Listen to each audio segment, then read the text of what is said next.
Well, hello, everyone. We are here recapping an amazing finals between the Chicago Blackhawks and the New York Rangers in what is easily the David versus Goliath matchup in which David slayed Goliath. And with me to bring a little light into it, the GM of the Chicago Blackhawks, Mr. 5.0. What up, buddy? What's up? Not too much. Let me get you situated, man. And with him, his captain, Mr. Studward. What's up, Stud? Not much, man. What's going on? Nothing much. I'm glad you guys can take a little time on a Saturday to join me tonight to review what I can't even begin to say was one of the greatest series I was witness to, and an epic comeback that you guys put together. Congratulations on winning the Stanley Cup in season 26, fellas. Thank you, sir. From your side, like, how did it come together that night? 5 point. You didn't play? So what went through your head that day? Obviously, leading into it.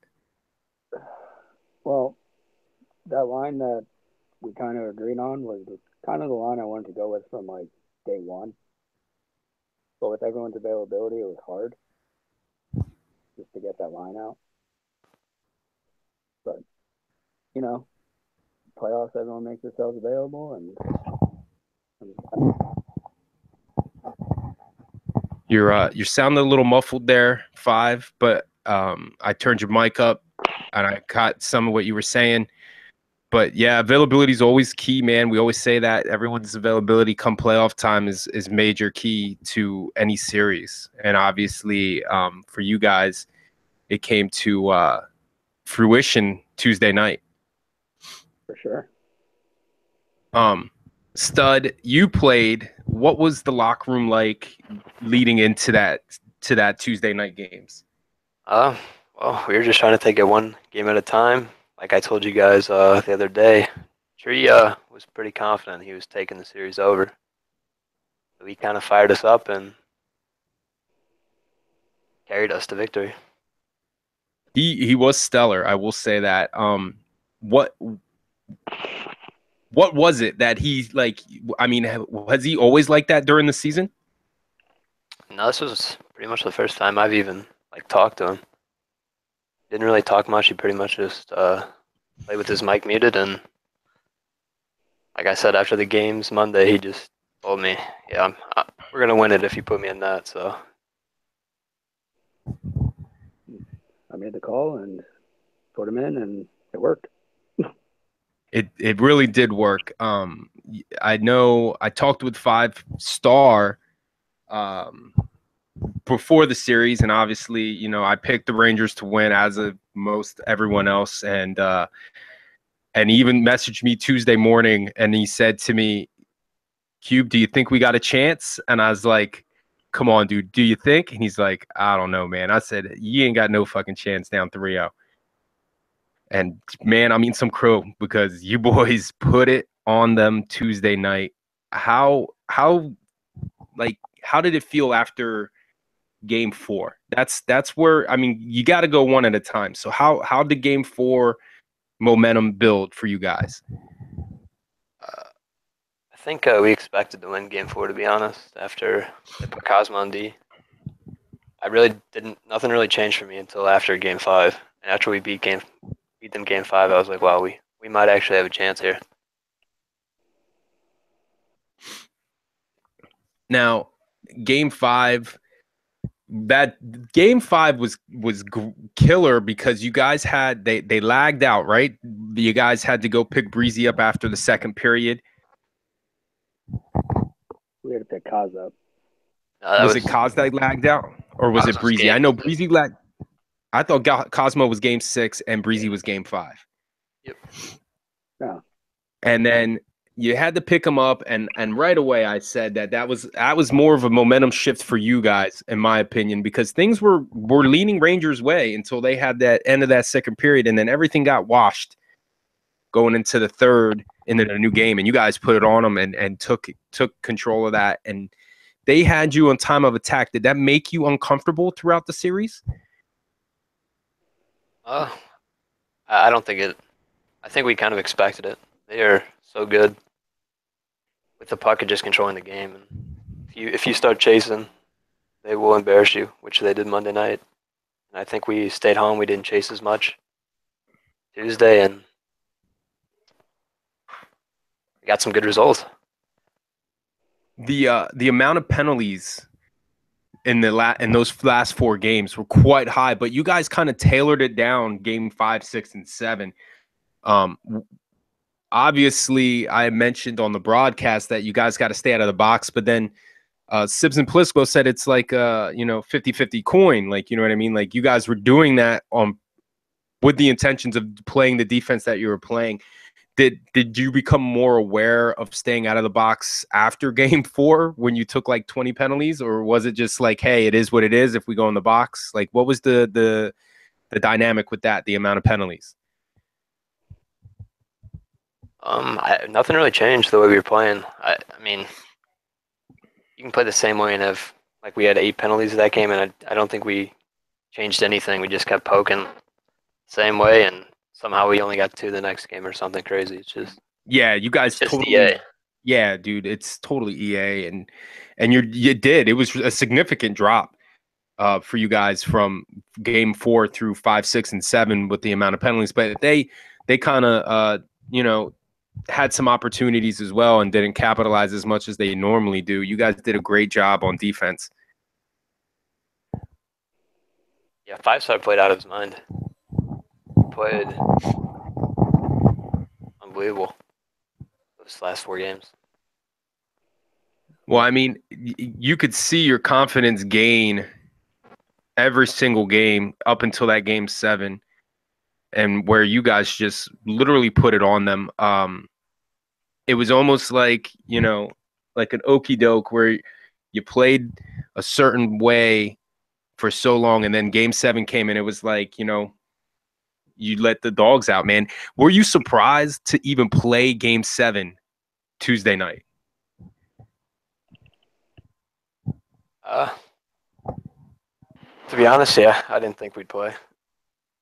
I thought they'd wait till Friday to play us, and I literally messaged 5 Point right after it. I was like, are they going to play us or not? I didn't think there was a chance. I was already turning off my PlayStation.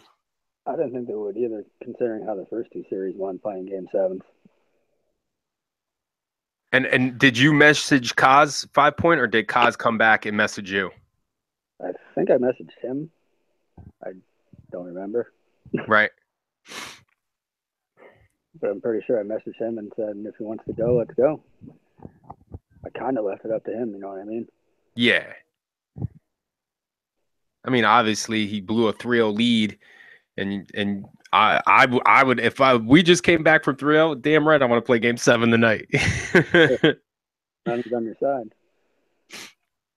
Well, guys, I will say from the beginning of the preseason and my pre-rankings and going over the review of the draft, I called your roster right away as one of the ones to watch out for. Your team was well put on paper, but it was always the transition of playing it on the ice.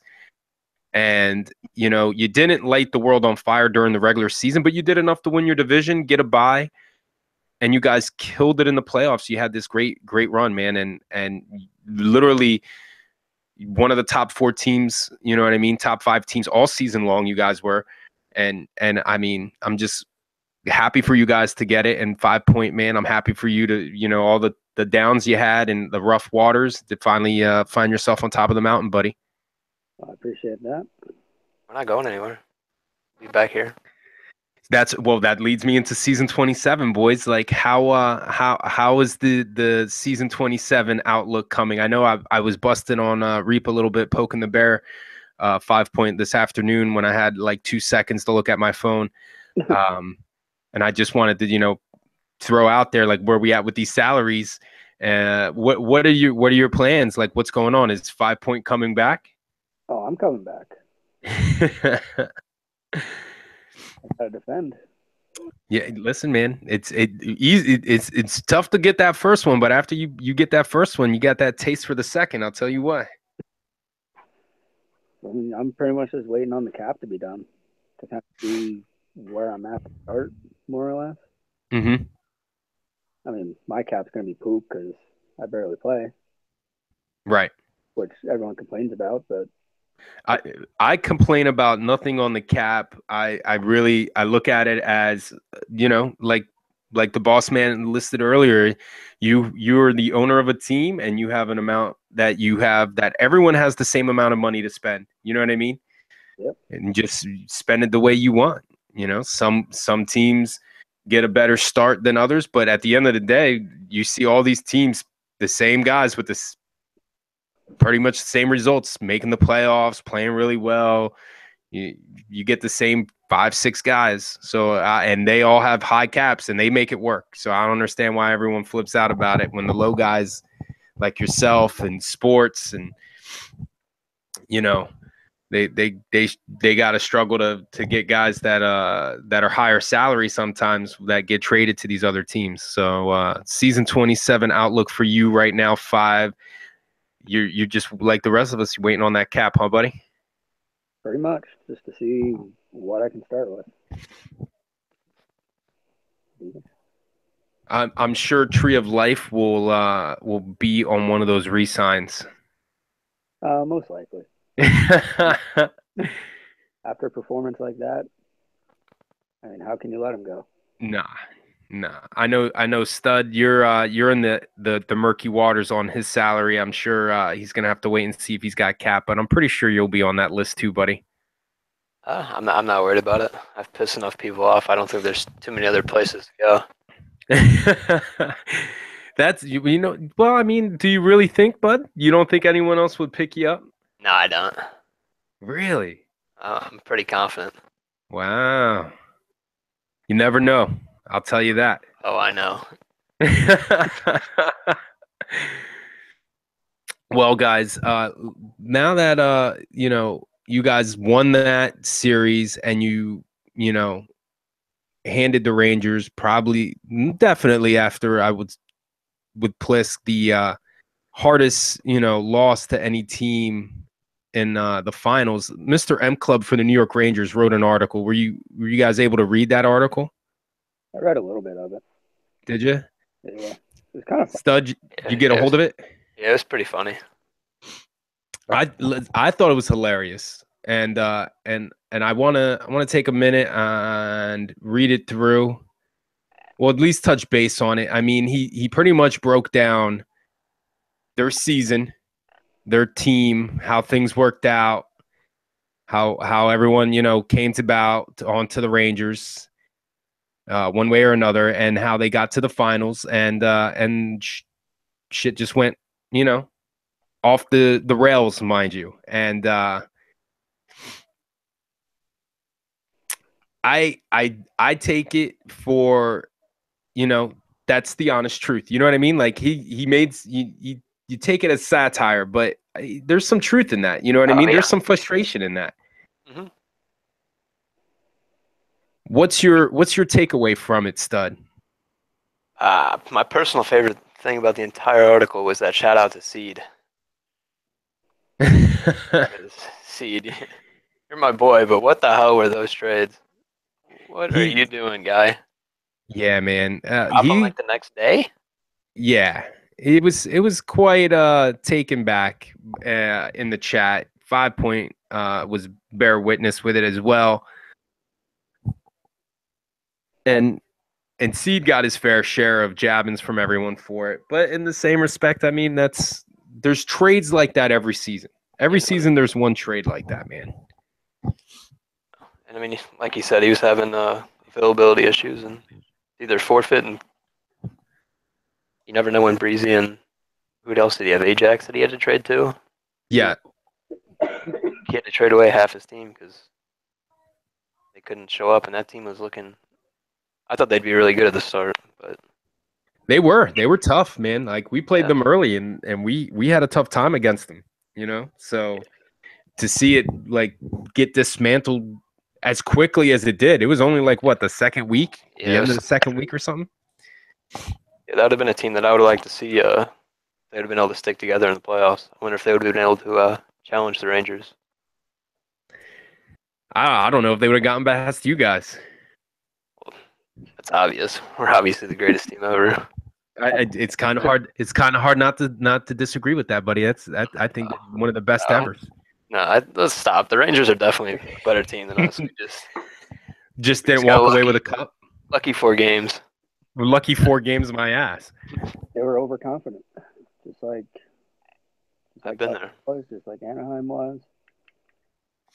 I don't know if Anaheim was so much as overconfident as in, you know, it's a product of your season. You play a certain team a certain way enough times, it comes to a playoff series, you kind of get that feeling that you're going to be able to do, you know, what you've done throughout the season. You're going to give 1 or 2 up in a series, but during the season, it pretty much tells if you'll be able to hang with the team. And you guys just, you know, changed up a bit how you were playing, to be honest. I mean, you guys got real defensive, and you hadn't done that much throughout the season.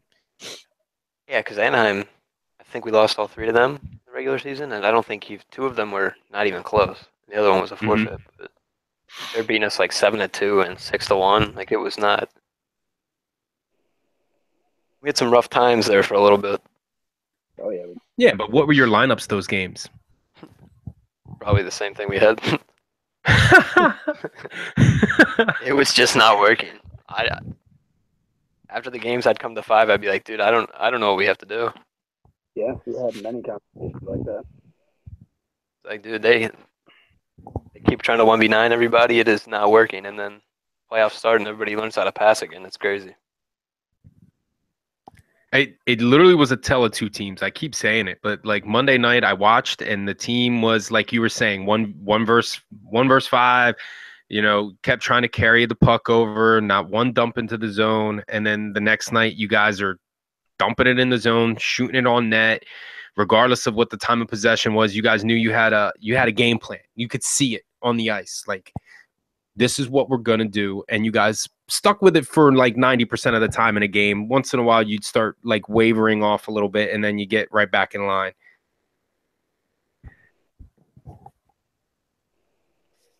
So it was really enjoyable to see the flip and to see you guys click and have that, you know, just reoccurring theme of wanting to get it done. Like, I was so happy for you guys, man, just to get it together. It was great to be able to switch up our play style like that. I mean, that was hard. It was tough. What was that 5 point? In 24 hours. Yeah. 24 hours completely changed the way we were trying to play the game. It was, I said it, you know, prior to the series starting Tuesday night, like game 4, 5, and game 4, and we were talking with Sibs, and I was just like, it's hard for a team to just overnight flip a switch and change the style of play. But if they do it, like, I could see them winning a few games in the series. I just didn't see you guys winning 4 straight games in the series. Yeah, no, I did not think we were coming back. I'll be 100% honest. He was alone. Well, I appreciate you guys being on. On the link on the SPNHL, you have M Club's article, and then right after that, Plisk posted the season 27 timeline, fellas. Since we're turning the corner, we're flipping the page here, and in a few weeks we'll get registrations going. So season 27 timeline, boys, we got GM selections for new GMs between December 20th and 22nd. Plisk will go and ask everybody who's coming back, who's not. And then if you're interested in being a GM, definitely go on there, click on the link under under registrations, click GM application, fill out an app. I do know one fine fella that I have the pleasure of being on a club with, Mr. Can't Tread on Me, has filled out an application. Tread, I hope you get the GM stamp of approval if there's an open position for you, bud. And then right after December, that GM selections are December 20th through the 22nd. And then registration closes December 22nd at 8 p.m. So please do not hesitate. Register now, because the more we know how many people are registering, the sooner we'll find out how many teams we'll have, and the sooner we can find out our salary cap. So guys, if you haven't registered yet, register. And if you don't know if you registered or not, register again. And Plisco will just remove your dupe. Just make sure you sign up, guys, because you gotta get in season 27 if you want to take down the champs. And then we got re-signs due December 24th, and we're gonna do the Calder Cup rookie games. 5 points since you're on. I want to touch on that with you for a little bit. We got the season 27 draft on January 2nd at 8 p.m. And then the new season starts January 8th, 4 weeks from now, at 9 p.m. So hopefully everyone starts registering soon. And 5 point, the Calder Cup. Someone had posted on the forums beginning of the season about it, and then we took that idea and have been throwing it around. What is your take on it? I think it'll be good, especially with guys like me who guys like me who can't I'm not in that many other leagues to know some of these guys. So you can kind of go back, look at streams, kind of see the talent that's out there. Right. Personally, I think it should be required for rookies. Well, that's where I want to take it. I want to go the point, like I had mentioned before, like if I'll take all the rookies and, hey, you have to play in the Calder Cup if you want to get drafted. If you don't play in the Calder Cup, then you don't get drafted. You end up being a free agent / ECU the entire season. So yeah. You still get to play SP. It's just you only get to play SP as a fill-in once a night or twice. You know what I mean? Like when ECUs are needed. And you could only ECU for a team 3 times. Either 3 times per team or like once a night. You know what I mean? Yeah. Depending on the demand of ECUs. I mean, if no one else is looking for ECUs and the guy decides to, let's say, play for you guys and no one else needs them, like, why you got to kick him out? But yeah, that's his 3 games for you. Now he's done. He can't ECU for you again. So you got to play that double-edged sword. Do you use him for one night and then you're done with him for the whole season? Until, you know what I mean? Yeah, it kind of makes it, yeah. Or maybe use him 3 nights a week and that's it. You can't use the same guy the same week. Yeah. I mean, that we can figure out. You know. Yeah, I mean, but these are details we gotta start chipping away. We got like 3 weeks to put it together. Here's the other thing I was thinking of too, 5, is we get let's say there's 25, 30 rookies, right? That's 6 rookies per team. That's 5 teams, right? Yeah. We put the rookies in and we do get 5 GMs and or 6 GMs and we do a draft with the rookies. So we'll do like a Calder Cup rookie draft and air it. You know what I'm saying? So the rookies get a little draft love as GMs pick their teams. That's not a bad idea. You know what I mean? Let's like have a Calder Cup rookie draft and then position requirements, obviously 3 forwards, 2 defensemen, and a goalie. And then the GMs obviously have to take a position on the team so they can stream the games because the games have to be streamed. It's pointless to do this if we're not streaming the games. Oh, exactly. But and then, set it up with the round robin for a week and then break everyone down. Top record gets a bye and then, set up playoff brackets, best of 3 each night until the finals, and then have a little final Calder Cup rookie action, and then have stats recorded for the rookies for the Calder Cup and everything, dude. Like do it for like a week. It'll be dope. I think it'd be a good little mini draft, little pre-draft for the GMs, and then get the juices flowing with some some stats and stuff, so guys got stuff to look at. That's really what it comes to, is getting the rookies. All these rookies sign up and they're friends of friends and they don't want to play for no one else, and then it dogs us. Yep, that's exactly what it is. Even if they play in the Calder Cup, do you think it actually is going to change anything? Well, and that's the other thing some of us have talked about too, Stud, is like, what if they come in and they start trolling? But yeah, exactly. If the games are being streamed and the stats are being recorded for rookies and you troll, all you're doing is going to get yourself removed. Like, who's going to want to, like, troll? But like, if I knew somebody that was going to be a rookie and I just told them, yeah, but go play, and don't walk through everybody. Yeah, but saying? Like, you don't have to destroy everybody. Like, but let's just say let's just say this guy, hypothetical, even playing at 50% is still better than the other teams he's playing against. It's you still end up putting yourself on the map.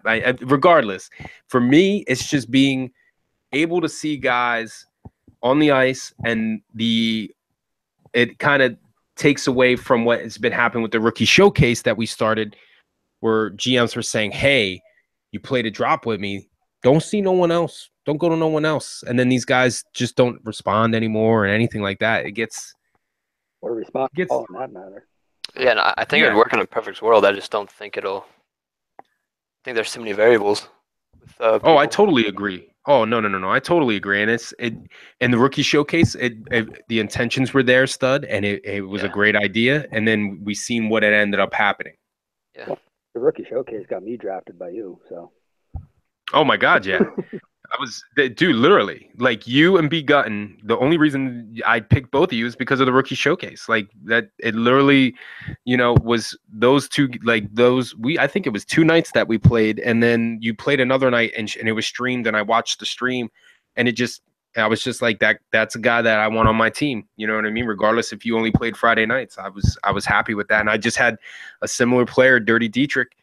Same thing with him, man. He played a few drops with us, and I was like, you're a free agent. I'll be happy to pick you up, even though you can only play Friday nights. I'm not afraid of availability. Yeah, but you traded me anyway, like a dick.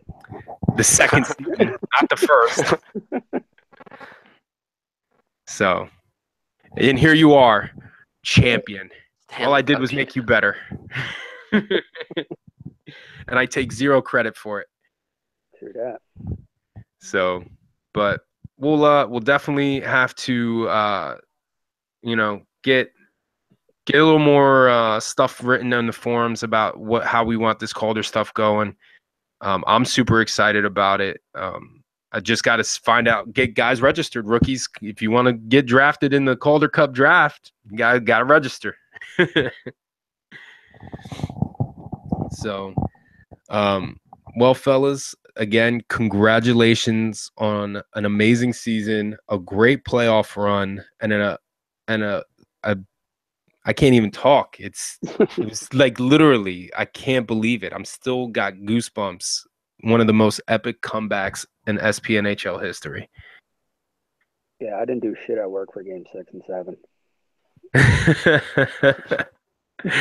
Still got your job though, right, buddy? Oh, of course.